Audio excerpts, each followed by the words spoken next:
And now we're going to move into steps 4 through 7. And I'm super excited about our speaker, Tim H. from Louisville, Kentucky. So let's start off with the prayer before I hand it over to Tim. So if we could take a breath in, and a breath out. And I'm going to do my favorite prayer, which is the humility prayer. Lord, I am far too much influenced by what people think of me, which means that I am always pretending to be either richer or smarter or nicer than I really am. Please prevent me from trying to attract attention. Don't let me gloat over praise on the one hand or be discouraged by criticism on the other. Nor let me waste time weaving imaginary situations in which the most heroic, charming, witty person present is myself. Show me how to be humble of heart like you, Lord. Amen. I am so excited to have Tim with us today. I have to tell you that this man, whenever I think of Tim H., I think about love. I think about a man that I believe married the same woman more than once. I think about a man that talks about his daughter and his whole face beams with love and joy. And for me, this is what the program is all about. It's all about love, and that's what Tim exemplifies. So with that, with steps 4 through 7, I give you the amazing Tim H. Okay. Wow. Hi, everybody. My name's Tim Highland. I'm an alcoholic. I've had the gift of sobriety since April 12th of 1990, and it's been absolutely, positively just the greatest thing that's ever happened to me. And Holly, thank you for that incredible introduction. I'd like my wife to listen to that sometimes, probably. But anyway, I love Holly. And Mike, thanks so much for your continued service doing this. I don't realize how, if all of you realize how much time and effort a guy like Mike puts in putting these Zoom meetings on. And thank God for you, because, you know, where would we be during this pandemic without all this? So big kudos to Mike. And, you know, if you all get a chance, you can get on his website and send him a few 7th tradition bucks to help him along here. There's a little bit of cost in doing this, and sometimes we forget that with the Zoom thing. And you know, I say it's so important, you know, because I think, you know, there's a lot of debate about whether Zoom is a good thing or a bad thing. And, you know, I just listened to the young lady who shared that she had 6 months, you know, with 5 DUIs. My first thought was, you know, what made you think you were an alcoholic? But my point is, if we didn't have the Zoom meetings, that young lady may not be sober. So thank God for them. So I don't care what your opinion is on it one way or the other. It's what we need, at least for right now. And Tom, thank you. I came in on the tail end of your talk there. And one thing I can tell all of you, you're not going to hear any New York accent with me. I'm from Louisville, Kentucky. And currently I'm sitting in Charleston, South Carolina. The place that we have down here. So, I'm about as southern as you can get right now. So, my sponsor is a really little southern talking guy named Don M. And, I have guys that I sponsor that help keep me sober. And, again, I want to thank all of you for having me. I love Alcoholics Anonymous. I love it. And, you know, I just always have to comment, especially right now. And, you know, we're living in a time of great angst, of great, you know, not only the COVID, but we have a lot of unrest, civil unrest going on. And it just it absolutely makes me sad some days to see the divisions that we have today in our world. And I all the time think, man, if we could just get everybody to go to an AA meeting. Because you know what? They find a whole different ball game there, right? Because we don't care what color you are. We don't care what your religion is. We don't care what political party you have. If you want to get sober, then we love you and we want you here. You know, thank God for that. And I love the spirit of Alcoholics Anonymous, which, you know, our first tradition says our common welfare comes first, you know, and I just wish we could somehow spread that out to some other parts of the world. And I'm sure you guys do too. But I got sober April 12th of 1990, and I'm going to talk about the steps today. And the first thing I have to talk about the steps is that I'm not a step teacher, that's for sure, and I'm not a step interpreter. My hope is that I'm a step practitioner. I hope that what you see in my life today is practicing what I learned in the 12-step process. And I say that because what I know the steps are for me today is a design for living. Because, the truth was I had no design for living when I showed up at 42 years old. In fact, it was pointed out to me very quickly that all I really had to live on were survival skills. And my sponsor pointed out, Tim, really there's only two categories of survival skills, fight or flee. Man, and when he said that, my whole life flashed in front of me because the truth was I was either running or I was either fighting, or I was fighting and I was running. And that doesn't mean if it was in my personal life or my business life. That's all I knew. It was always going to be some form of run and fight. And you know what? If that's your whole life set skills, your life's going to be ongoing, unmanageable if all you're doing is fighting and fleeing. And and that was my first recognition. And I said, well, I don't know anything different. And they said, well, that's what these steps are about. We're going to give you a new design for living, Tim, and we're going to teach you this design for living step by step by step. And when you're done, you're going to have a design for living so you don't have to run and you don't have to fight. There's another way to live life and everything that comes at you. And that was so important to me because honestly, I had no idea about that piece. I knew I had a drinking problem, but I'll share something with you to give you some insight. I had no idea what alcoholism was. And I remember making this comment to my wife back in some of the dark days. I would be, remorse, depressed, pitiful, comprehensible moralization. And I'd say to her, honey, what's wrong with me? And she'd say, Tim, you're an alcoholic. And I would go, yeah, okay. All right. Maybe so. But over and above that, there's something else wrong with me. Over and above that. See, because I didn't understand that alcoholism was more than just taking a drink and not being able to control that drinking. Somehow, what was wrong with me over and above that was that I didn't fit in. I had just deep bouts of depression. I was always restless, irritable, and discontent. I lied all the time. And I just never got comfortable in my own skin. But I didn't know what that was. I don't know about you guys. I didn't show up into the rooms of AA and knew what alcoholism was. I knew my life was a mess, and I knew alcohol was always right in the middle of it. But then you got me into these steps, and you got me into the book. And the book told me right off that, Tim, you have a threefold disease of body, of mind, and of spirit. And we're going to teach you the 12 steps are designed to cover that whole mess of body, mind, and spirit. And by the way, there's 12 steps for a reason because we kind of don't believe that you can stay sober if you only do the very first part of that. And Tom just went over the first part of that, and boy, it's pretty important, right? Steps 1, 2, and 3, especially step 1. My sponsor, Don, says, I'm powerless over alcohol, but I'm not powerless over my elbow. It's my job to keep that stuff out of me. It prevents that phenomenon of craving from setting up. But as it will say at the end of this third step, turning my will and life over to something new, it was only a beginning. And the truth was, when I showed up in Alcoholics Anonymous, I would have turned my will and life over to anybody who wanted it because I didn't. I owed a bunch of money to people. I was in the middle of a divorce. I had legal problems. I mean, it was a mess.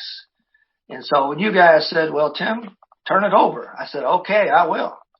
I'll just go up here in the token club and sit and see what God does. And they said, well, you might be sitting there a long time, Tim. because God basically said, the first 3 steps is you surrender. But as Tom pointed out, what you're surrendering to, Tim, is to do the rest of these steps, to deal with the spiritual and mental part of your disease. And I really didn't get that, to be honest with you. And I kind of sat on that for like the first 14 months that I got sober. First 14 months in AA, I didn't have a sponsor. I didn't have a home group. So I certainly hadn't gotten there many steps. And I was about as crazy as you could possibly be. I had deep anger, just incredible anger, even angry at everybody in AA. And I didn't know why. I wanted to be there, but I didn't want to be part of you guys, if you know what I mean. I'm in the middle of the room, but somehow there was a separateness that I didn't know what it was about, but I couldn't fight it off. And fortunately, at 14 months sober, a guy walked up and said, I'm going to be your sponsor, whether you like it or not. And my world started to change, because he started to point out to me, Tim, you're stuck on the 3rd step. And by the way, he said, the deal about our steps is it is always going to be about God's power, but then it's our responsibility on a daily basis to take the actions that are pointed out.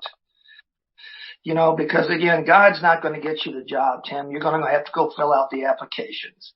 You got to get out of the token club. God's not going to show up there one day and say, Tim, hey, here's $250,000 to pay off your debt. And by the way, I got a great job for you.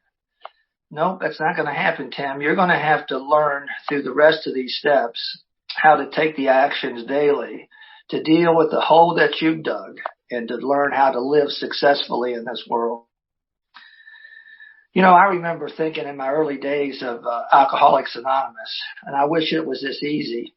I could spot the guys that had what I wanted.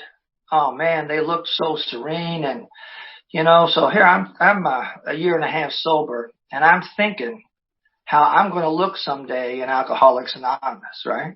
And I saw myself as this elderly white-haired guy. I'd probably smoke a pipe, probably wear nice sweaters to the meeting. I wouldn't say much. Maybe once a year I'd say something really profound, and everybody would go, whoa, that old timer's really got it. I kind of thought of myself as the Gandhi of Alcoholics Anonymous.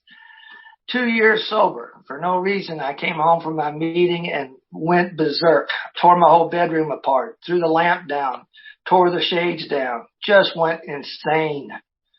And I remember sitting on the edge of the bed, and my daughter looked in the door and looked at me like she used to look at me when I was drinking, and said, Dad, what is wrong with you? And what was wrong, she was looking at somebody 2 years without alcohol.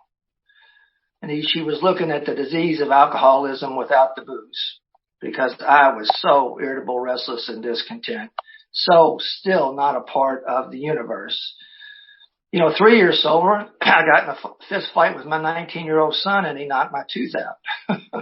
And I'm thinking, Tim, this is not Gandhi-like behavior. And what I'm saying to you is I went about the first 3 or 4 years of my sobriety, trying to really operate on a 3 to 3rd step program. I surrendered to my alcohol. I had surrendered, I thought, my life to God, and I was trying to help you. And I was about as crazy trying to do that as anybody could possibly be. What caught my attention in AA right off the bat when I was new is you guys were always talking about 3 things. You were talking about being restless, irritable, and discontent. Talking about being apart from, not a part of. And you were talking about progressive patterns of dishonesty in your life. Whew. And when I heard that, it really did cause a case of identification, because what I knew was those 3 things had always been part of my life from the get-go. Restless, irritable, discontent, feeling apart from, not a part of. And I lied. I lied my whole life when the truth was good enough, and I was conscious of it. I remember as a kid thinking, why do you do that? Why isn't it ever enough for you? Why do you always add to the truth? And what I came to find out is that what those 3 things represented was the total spiritual and mental malady, physical malady called alcoholism, and everything that went with it. Disease of body, mind, and spirit. But the good news was you guys had it all covered. You said, Tim, restless, irritable, and discontent, instead of taking a drink, we're going to hook you up with a new power. And when you feel that urge come, instead of taking a drink, you're going to go to that power. Apart from, not a part of, we're going to give you the great fellowship of Alcoholics Anonymous, Tim. And all you got to do is drag your raggedy old butt in here every day. And the thing about lying, Tim, we're going to give you these steps. And if you do these steps, we promise you, you'll be able to understand your truth, accept your truth, and live successfully or much better in the world that's kind of dominating you, as our book talks about. And by the way, Tim, you can't do any of that by yourself. You got to have the other people.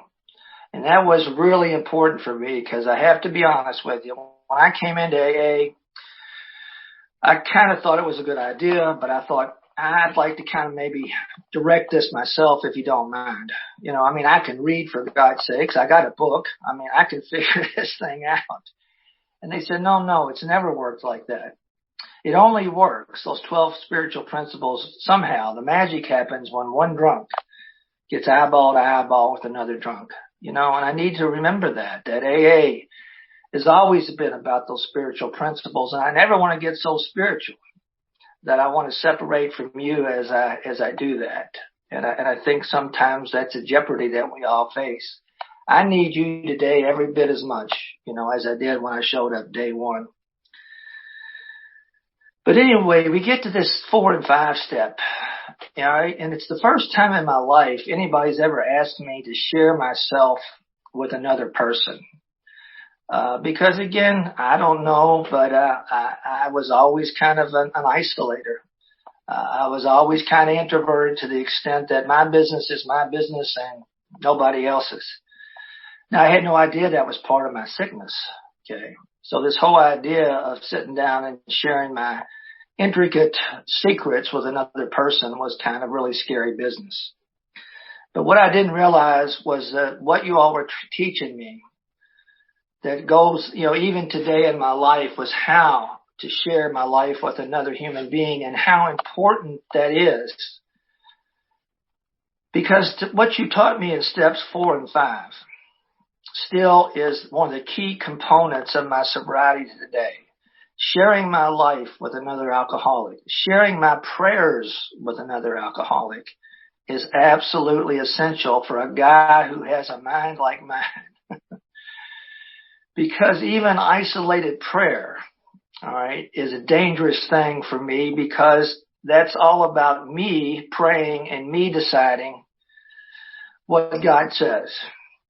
And I'll give you an example of that. I remember I was single when I showed up in AA, and man, I saw this really cute girl in there. I thought, wow, I'm sure God wants me to help her. And sure enough, I prayed to God, and sure enough, I heard God say, yeah, Tim, I think she needs some help.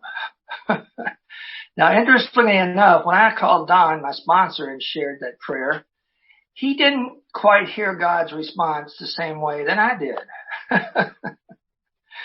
And what I'm saying is, even 30 years sober, I have to have you in my life. I think it's the great triangle of Alcoholics Anonymous. Chuck C., one of our real old timers, used to talk about, it's all about 3 components: God, me, and you, and being connected. And when I'm disconnected from God and disconnected from you, then, I'm back in the disease of alcoholism. And AA was built to make sure the 3 components stay intact. And the main component is my sponsor, along with God. And the other component are the many men and women anonymous who have come to confide in, who confide in me. And when all of those 3 pieces are in place, I'll tell you, it's the best life is for me. When one of those pieces is not in there, it tends to get real crazy. Holly kind of indicated, and I'll get to this in a minute, I had just a little bit of problem in my marriages. And you understood, I just said plural marriages. And one of the things about that, one of the last marriages I had was right in the program of Alcoholics Anonymous.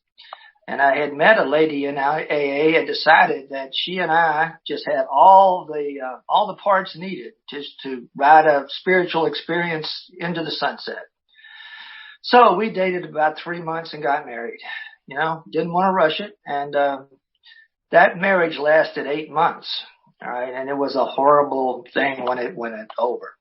The one part I wanted to share with you is when it went down in flames, my sponsor says to me, Tim, let me ask you something. Is there any reason you didn't tell me that you were engaged till after you were engaged? And of course, what I'm trying to say is when I skip that piece, when I skip the piece of sharing anything with you, even if it's something that I'm just talking to God about, if I skip and take you out of the equation, and pretty much what's happening is my self-will is stepping in, taking over, and you could almost write it down. There's going to be havoc. But anyway, I got into this process of the 4-step.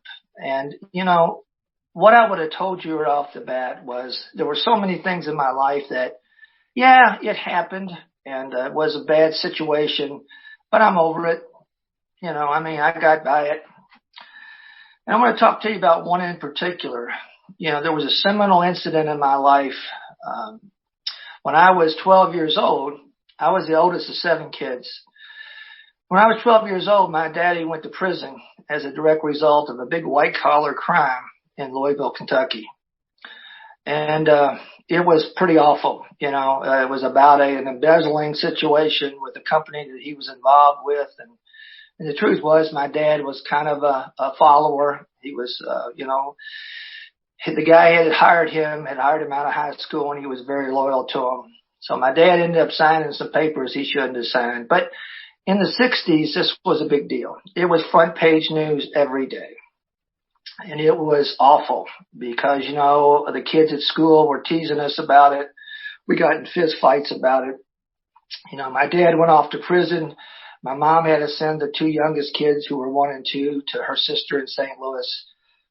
It was a major, major impact on our life, and it was involved with a lot of guilt, a lot of shame, a lot of the things that we talk about in our program. But I was the oldest kid, and everybody around me, my aunts, my uncles, the nuns, the priests would tell me, Timmy, you're the oldest one. You can't show weakness. You can't show emotion in this. You got to be strong because the other kids are watching you.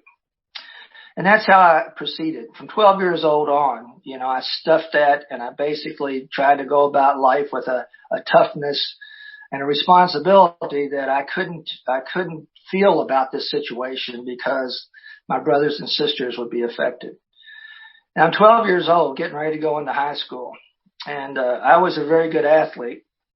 And my dad got out of prison, and one of the things about it was I was the great athlete who was going to get all the notoriety on the sports page and help reframe the family name that was torn down on the front page.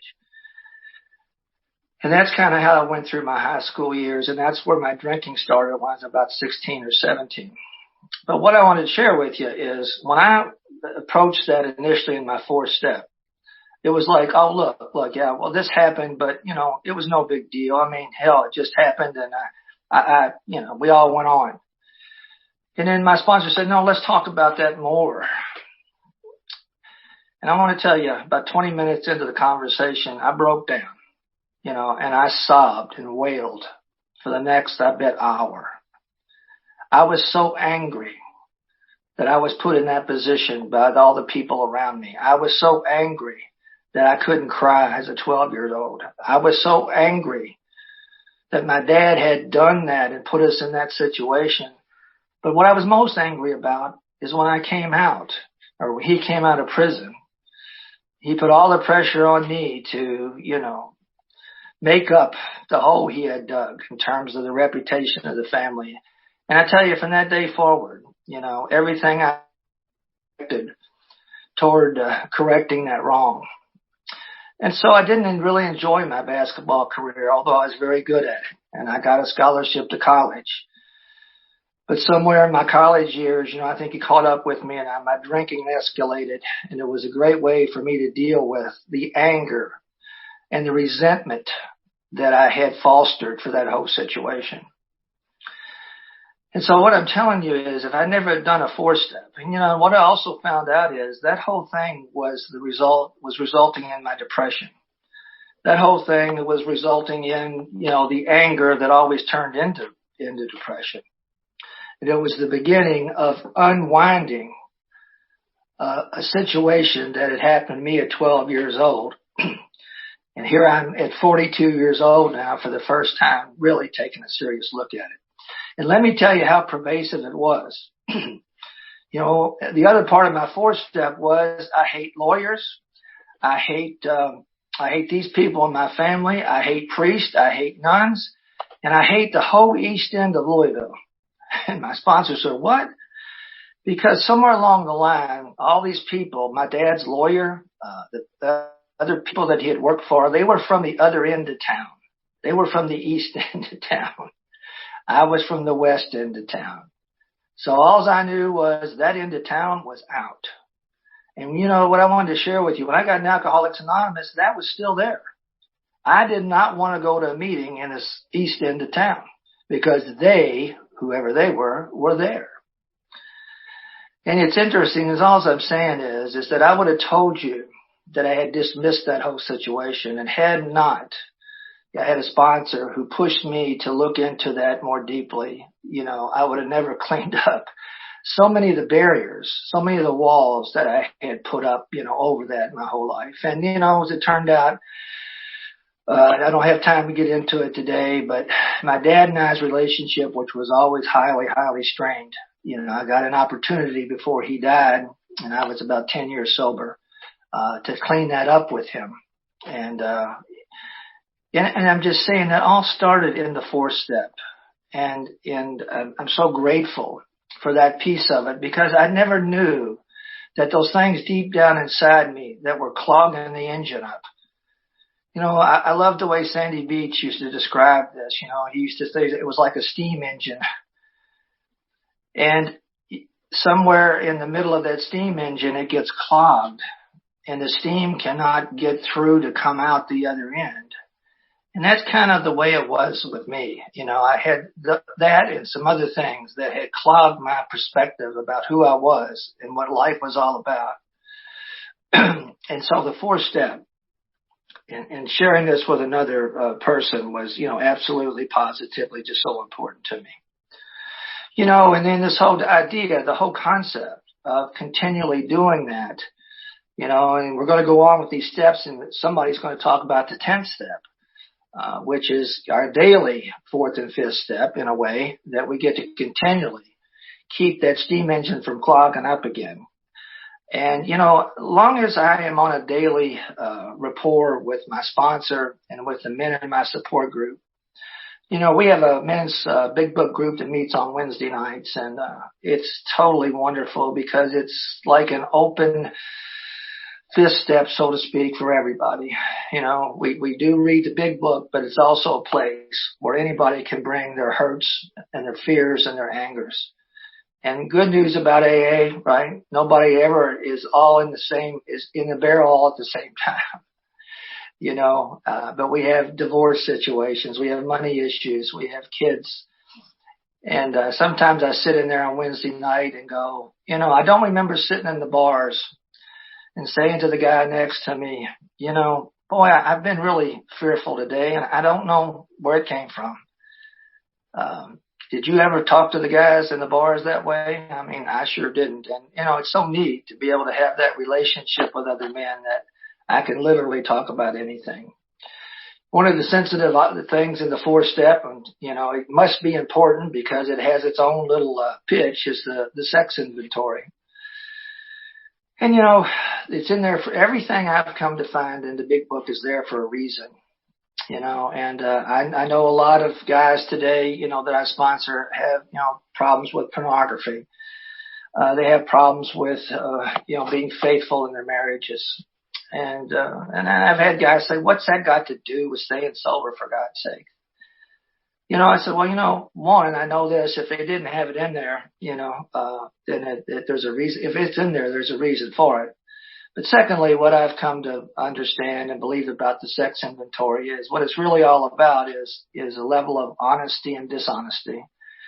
Because with if there's any area in our life sometimes because of the nature of sex, it's the one area we tend to be not quite 100% accurate and honest. It's the one area of our life that kind of can exist on a secretive basis. And what I tell my guys is that it's not so much about, the sex. It's about the dishonesty, and it's about the impact it has on you and your self-esteem as a person. So when we look at this part of the inventory, let's look at that. How do you feel about yourself when it comes to the area of sex? How honest are you when it comes to the area of sex? And usually what happens with me and like with other people, therein lies the issue. It's about honesty, and it's about, building that sober self-esteem that you started me on that journey, in the steps. Now, here we get to steps 6 and 7. And, I have to be honest, like about a lot of other people, we're zipping right along here. And steps 4 and 5 just have a big piece, or they have a big part of the genre or the era of Alcoholics Anonymous. And everybody talks about, steps 4 and 5. And I think, we've built up such a fear around those things sometimes that I'm not sure is really even deserved. Because, the problem I think is so many people, and I don't know why this is, and I think maybe it's because, and I'm not blaming treatment centers, but I think the point is that sometimes in treatment centers, they take people through, the first 3 steps, sometimes the first 5 steps. And that's kind of where it dies. It's kind of where it dies.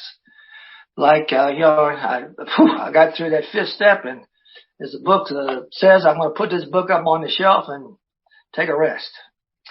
And it certainly doesn't say anywhere in there that that's the case. In fact, it says the last part of the 4th step, if you have already made a decision and an inventory of your growths or handicaps, you may have a good beginning. That being so, you swallowed and digested some big chunks of truth about yourself. And so the 5th step is not the end. It's the beginning. And boy, oh boy, I had to find that out the hard way. Because the character defects that I had dragged into Alcoholics Anonymous were going to continue to cause me pain and people in my life, pain and consequences, up through 10 years of my sobriety. And my ability or inability to come to grips with becoming willing to turn those over to God, was going to dictate, that whole process. And it's the interesting thing about 6 and 7, in the big book, it doesn't say much, right? It just kind of flies right by that. And unfortunately, I kind of flew right by it, initially, and got on to the business of 8 and 9. My sponsor, Don, does a wonderful, wonderful job of talking about 6 and 7 because, my experience, it was very similar to what he had experienced. My idea with 6 and 7 was there were some character defects that I knew I had that were causing me a lot of problems and aggravation. And those were the ones I kind of wanted to get rid of, if you don't mind.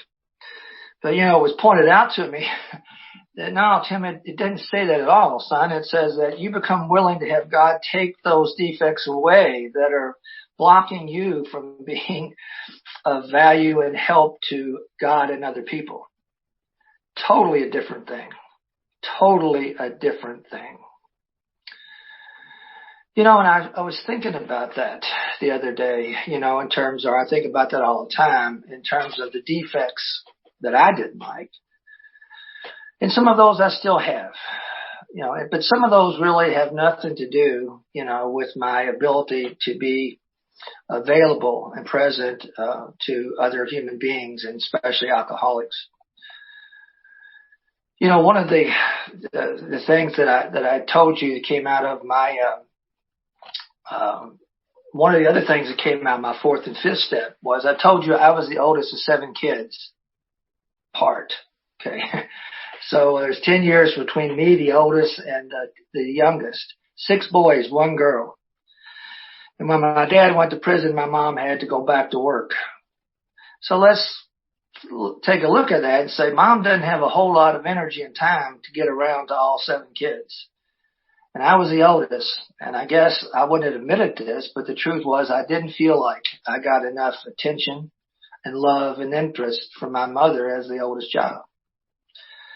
And when I did my 4th step, I embarrassingly drug that up, that I'm kind of mad at my mom that I didn't get the attention and love that I deserved.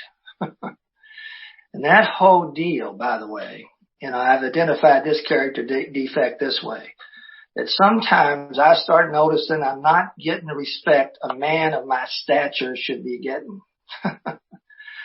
It's awful. It happens at work. It happens in relationships. It's happened in AA. I notice sometimes that I'm not getting the respect a man of 30 years sober should get. The good thing about AA? Nobody cares. Nobody cares. But I'm thinking this back to my mom. The reason I say this is, I had some problems with my marital situations. I'll just tell you real quickly, and Holly alluded to it. I married my high school sweetheart when I married her in 1970. We got divorced in 1983. We got remarried in 1985. We got divorced in 1987, but remarried in 1990 when I got sober. But then we got divorced in 1995. Otis just put his hand up. All right, Otis. Here's what I'm going to say. That crazy as that sounds, what is that all about? It's about alcohol and alcoholism and everything that goes with it. I love him. I hate him. I hate him. I love him. He's good. He's bad. What I wanted to share with you is what I did through the step work of 4 and 5 and 6 and 7. What I came to understand was, and it took me years to do this, and 10 years into my sobriety, and a lot of pain and a lot of agony. But the truth was about that situation, there wasn't a woman alive that I was going to give me the love and understanding and attention that I was seeking. Every woman I came in contact with was my mother. Now, again, I tell you that today because for the first 10 years of my sobriety, I would have told you, hadn't found the right one yet. And it's sad, but these women I seem to run into they don't seem to understand, or we just don't hook up. We don't jive. Truth was, I could have married Mother Teresa, and she wasn't going to give me the love, comfort, and understanding that I was seeking. My sponsor, Don, has helped me with that a lot. What he's come to, convince me of anytime with anybody. If I'm seeking to love, comfort, and understand, I will never be loved, comfort, and understood enough. And so for me, there's only one solution. And it's all laid out in the St. Francis prayer. My job is to love, comfort, and understand. And somehow, when I take the action to love, comfort, and understand, when I take the prayer of St. Francis, which tells me, to bring harmony where there's not harmony. I may bring truth where there is doubt. I bring faith where there is despair. I bring hope where there are shadows. I bring light. In Alcoholics Anonymous, what I've come to figure out, that the only out for a guy like me is to take the actions outward toward you and toward God. And when I try to love, comfort, and understand, somehow, I don't know how it works, God brings love, comfort, and understanding to me. And I say that because some of you know my story, some of you don't. About 18 years ago now, after that really not very turbulent divorce in Alcoholics Anonymous, the first wife of mine, my high school sweetheart, we got back together, got married in 2002, and in this year, 2020 will be our 50th gross wedding anniversary.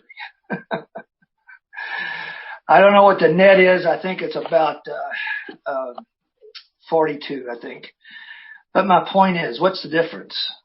Somewhere in all that craziness and all that pain, God, I stayed willing to help find a character defect that truly was preventing me from having a successful relationship with another woman, with a woman. And there it was. And it took what it took. And I'd like to tell you, I wish I could have got it, a lot earlier in my sobriety. But it doesn't say when it's going to happen. It says, in the transformational process. And that's what the steps are about. In that process, if we stay willing to take the simple actions every day, sooner or later, God will transform.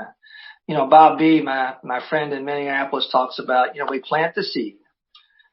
We water it, we keep the weeds away from it, but we don't grow it. It grows when God wants to grow it. And, I stayed willing, to change. I stayed willing to change as off base as I was. And I really believe the transformation that's happened in my life and in my wife's life is a direct result, of staying willing, although I didn't understand where the issue was, to do something as God would have me do it. And today, as I said, it's kind of crazy because, we have the best relationship ever. We're so much in love. Whatever the walls that are built up were so high, somehow are gone. Did I do that? No. You heard what we did through our best efforts, drunk and sober. But somewhere along the line, staying willing to stay on the firing line, stay on the firing line and be willing, as it says in step 6, to have God remove those. The other part of step 7 that really bothered me was the 7-step prayer said, God, take all of me, the good and the bad. And I was like, whoa, I don't know about that. My idea was, I was always wanting to take the bad. The good stuff I kind of wanted to hold on to. I got a roll going here, God. He said, no, it says, give it all to him, Tim. And that was interesting because, when I would do my prayers at night, I do a review of how the day went, and I'm in sales. So if I had a great sales day, I was like, hey, God, it's going great, man. Let's keep this rolling till tomorrow. And it says, no, you got to give that back to God. That good sales day is his, because you know what? Tomorrow might be a bad one, and you're desperately going to want him to take that one. And, I've learned that today, that everything I have in my life is God's. I'm much like somebody said earlier, I've been highly blessed and restored in so many areas of my life. I have a loving relationship today with my most frequent wife, as I call her. I have 8 grandkids. I have 2 great grandkids. And they love me like you can't believe, and they've never, ever seen me take a drink of alcohol. I have a business that was totally almost bankrupt when I got sober in Alcoholics Anonymous, which is now today flourishing and has offices in 3 different states. And I look at my life 30 years later from that date and go, well, how did that happen? And I don't know how it happened. I just know that somewhere in the process of those 12 steps, and it doesn't say when it's going to happen. It doesn't say how it's going to happen. It says if you stay in that process, God will take you where he wants to have you. And I have been so blessed, in so many ways. Today in Alcoholics Anonymous, I miss, don't get me wrong, I miss being with you. I miss the energy that you feel in the rooms of Alcoholics Anonymous. No doubt about that. But I'm grateful we can be together. I've met people from all states, all countries. It's amazing what the Zoom offers that we didn't have before. But the bottom line is that, God has just, directed me through a lot of pain and heartache. Like my sponsor says, my story's been the same. I've kind of stumbled uphill for the last 30 years, and just like Tom said before me, I have not been the poster boy for Alcoholics Anonymous all the time. When I lost that marriage 10 years sober in the middle of AA, it was embarrassing. Oh, it was awful. I felt like such a failure. But what I didn't know that God was, setting me up for something else. And, I'll share this with you to show how God works in strange and mysterious ways, his wonders to behold. When I lost my marriage at 10 years sober, guess where I had to go live? I had to go live back with my dad. My mom had died, and I had to go live with him. And, when my mom was sick, he and I really started butting heads because I was sober. He was still drinking. Press me out and throw me out of his house all the time. And he'd say, you just think you're better than me because you're sober. Get out of here, you SOB. And so here I am. I get divorced in AA. I have nowhere to go except Dad's house. And it was tense day in and day out. But I want to tell you this story. One day I came in, it was a Friday, and I was asked to speak down in Texas. And I got home and went in my bedroom, and all my clothes had been washed and folded. My suitcase was on the bed. And I turned around and my daddy was standing in the doorway. And he looked at me and said, Timmy, I know where you're going.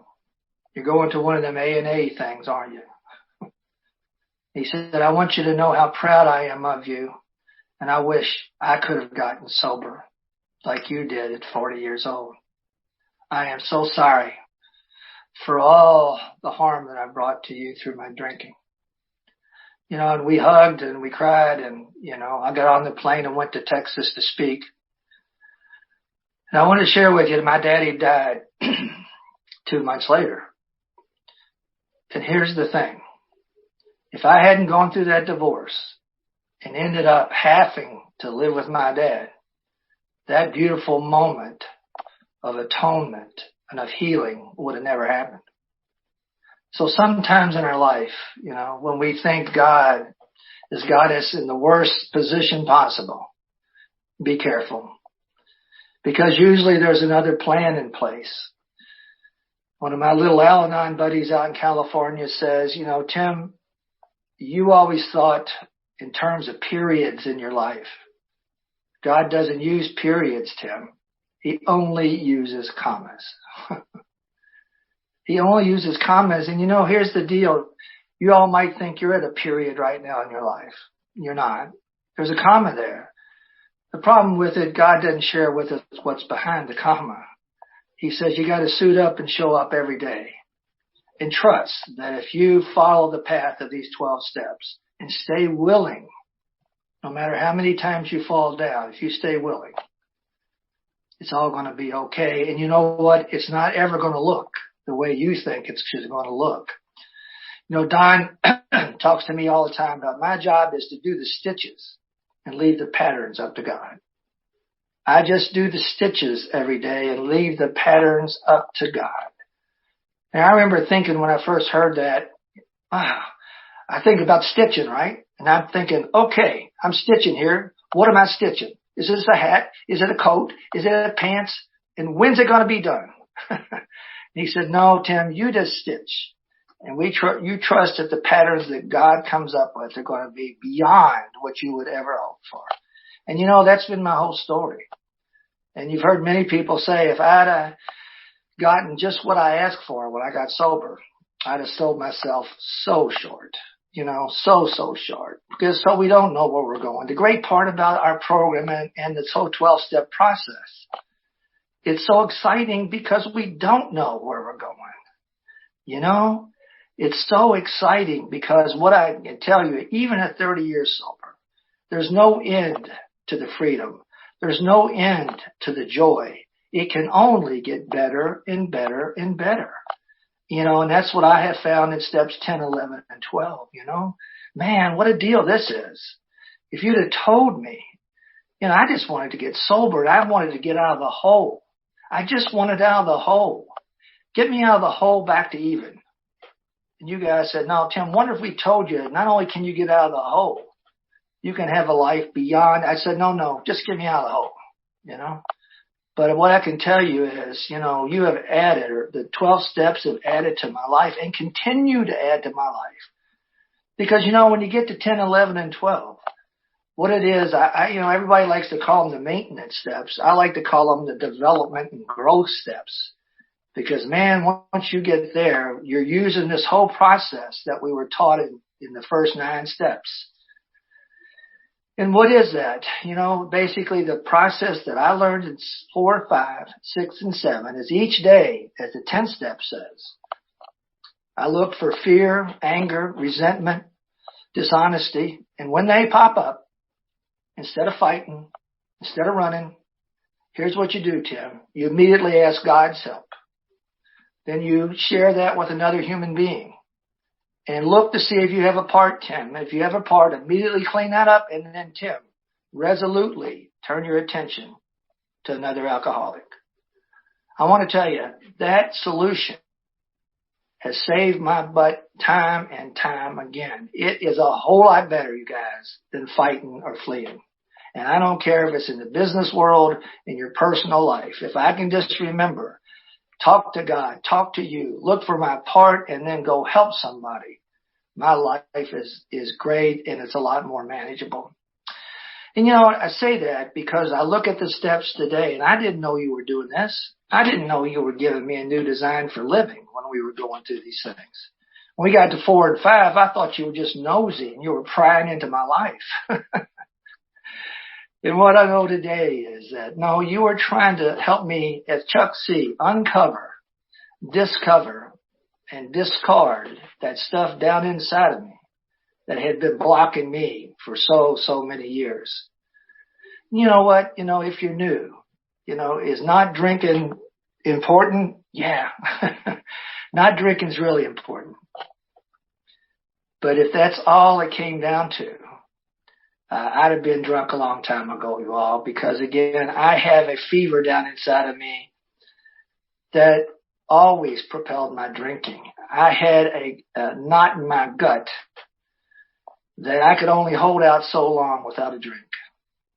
And the last thing that I realized when we started doing the steps that I didn't want to do was end up in AA someday as some grouchy old fart who wasn't happy about anything in his life.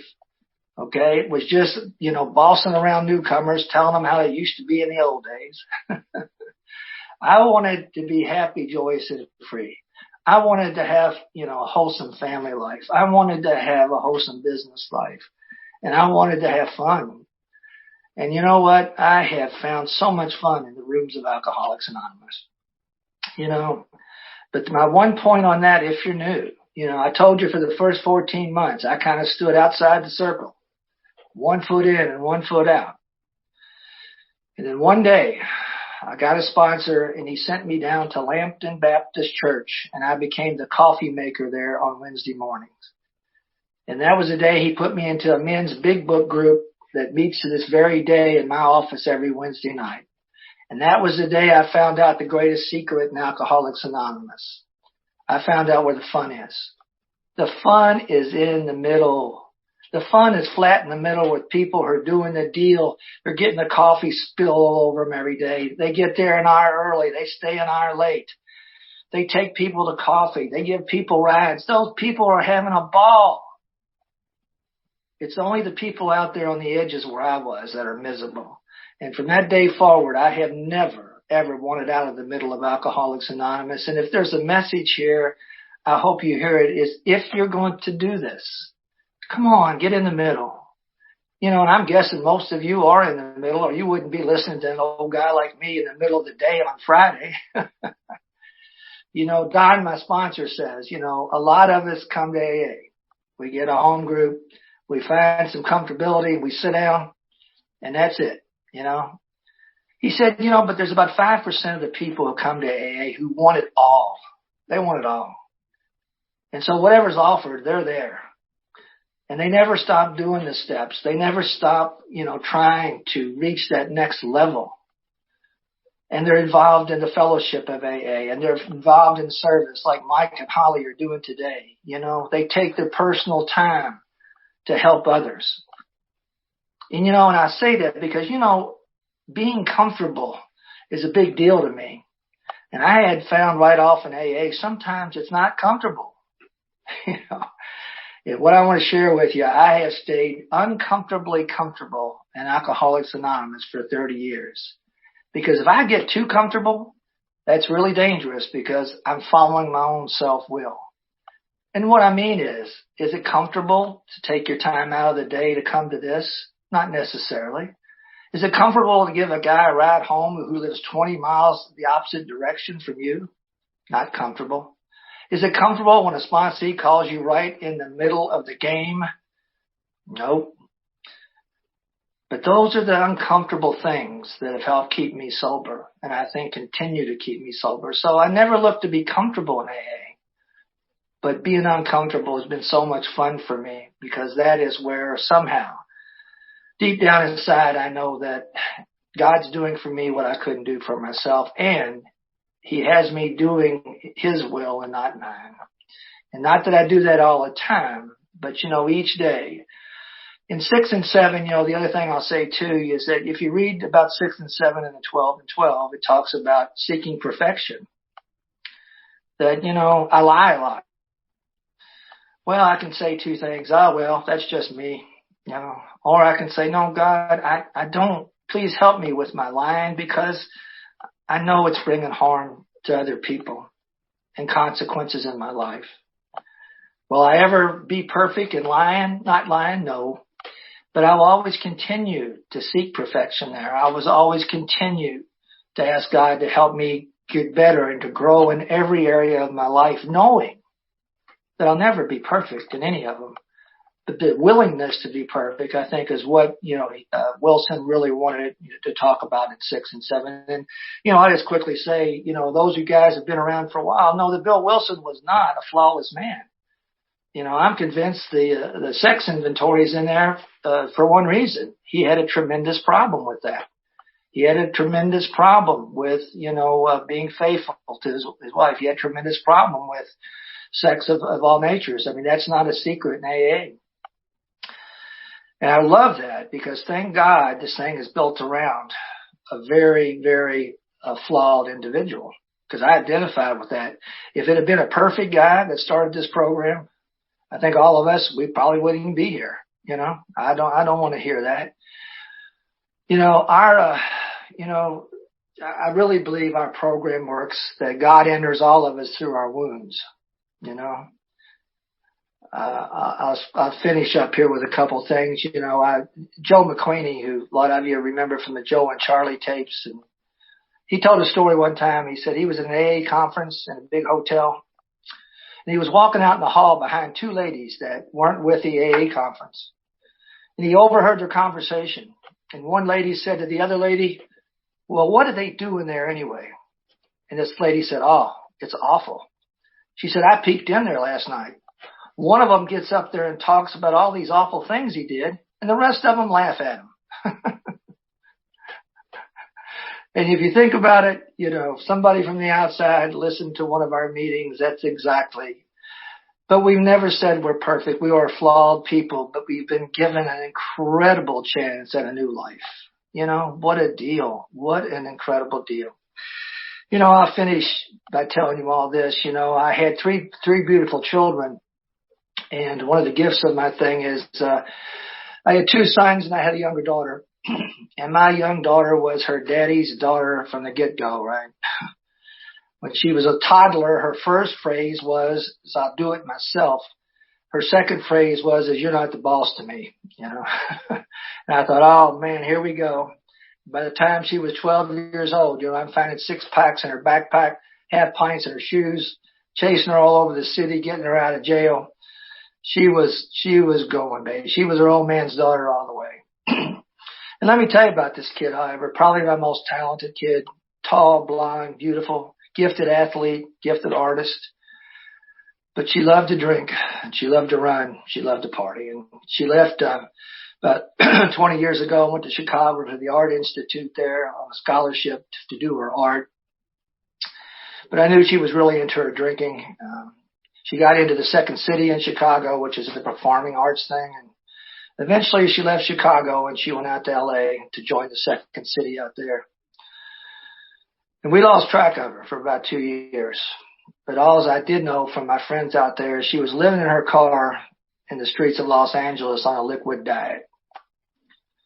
And the problem with that was not only did she have just an alcohol problem, she also had an eating disorder.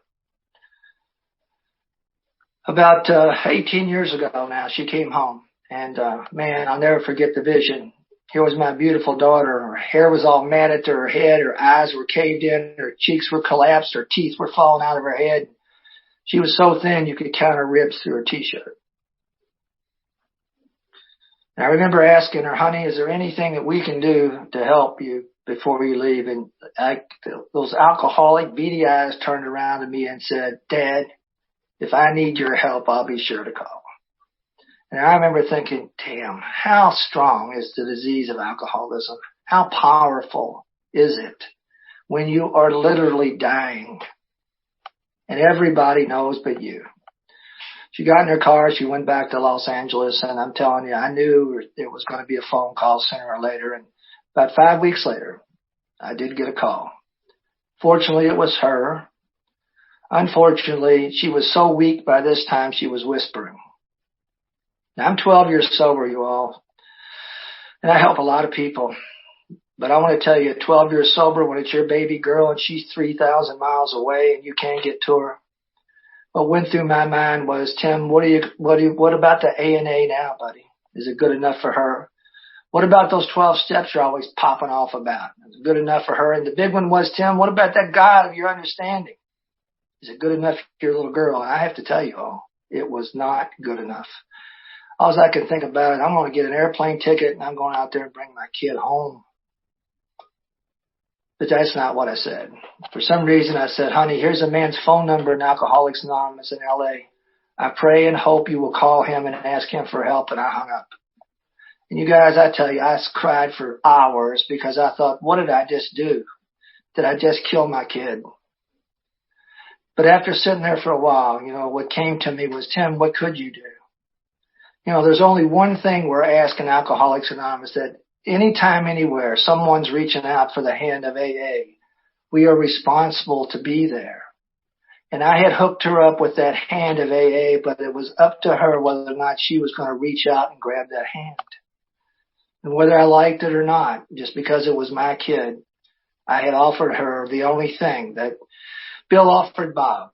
And for the last 80 some odd years, we've been offering to each other. And somehow there was a peace in my heart that whether, she came home in a box or wherever else happened, it was going to be okay. It was in God's hands. And I am very happy to tell you that she did make that call. And this past July, last month, she celebrated 18 years as a sober member in Alcoholics Anonymous. And she's helping a lot of ladies out there and still in LA. And I love her dearly. And I'm so grateful. And I'll finish by saying I'm grateful for the man who she called. And I'm going to mention his name because I don't think some of you probably knew this guy. His name was Scott Redmond. And Scott has passed away probably, 7, 8 years ago now with pancreatic cancer. But I thought it was so appropriate. Here is AA at its best. Scott was a Jewish man from New York living in Los Angeles. And he's going to be the guy that God uses to help this little Catholic girl from Kentucky. That's Alcoholics Anonymous in a bucket. And I'll be forever grateful that when she called him that night, even at 26 years sober, he didn't make an excuse and say, honey, I'll have some lady call you tomorrow, or honey, I'll meet you sometime next week. She said, where are you and when can we meet? He did what we're all asked to do, and that's the bottom line, that's the bottom line, anytime, anywhere. And I say that because I leave saying, sooner or later we all get that chance, and it's going to be somebody else's kid, somebody else's grandkid. And I hope I will say, yes, where are you and how can I get to you? Thank you all for taking your time out today in the middle of a Friday. To listen to an old guy from Kentucky droll on a little bit. But I love you. I love Alcoholics Anonymous. And no matter where you are in that, just remember, it will get better and better and better if you take the simple, stupid actions that we ask of you every day. Thanks. I'm Tim. I'm an alcoholic. Thank you, Tim. Oh, my God, that was amazing.